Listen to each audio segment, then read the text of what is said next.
Pozrieme sa na ten pravý uhol. No tak to snad nie! Už čo je veľa, to je málo. Zdravím vás, priatelia. Ak máte podobné problémy, možno oceníte pomoc takéhoto vrtacieho prípravku, na ktorý sa pozrieme v dnešnej recenzii.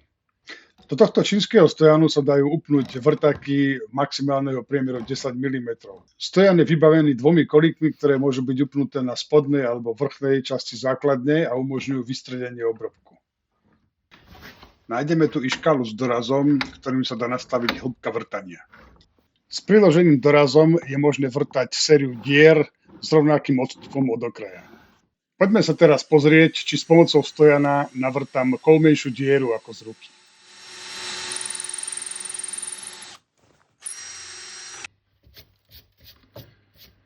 Tak tu je vidieť medzeru asi 2 mm.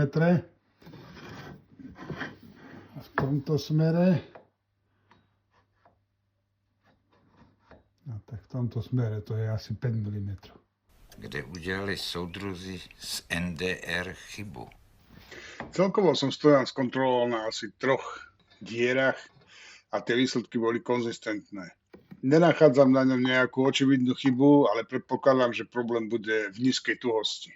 Ak mám stojan ohodnotiť, tak stručné zhrnutie by bolo lepšie toto ako nič a dal by som mu 3 z 5 hviezdičiek. Priatelia, to je na dnes všetko. Kupujte s rozmyslom a ak sa vám video páčilo, dajte mu like a pozdieľajte. Vidíme sa na budúce. Čau.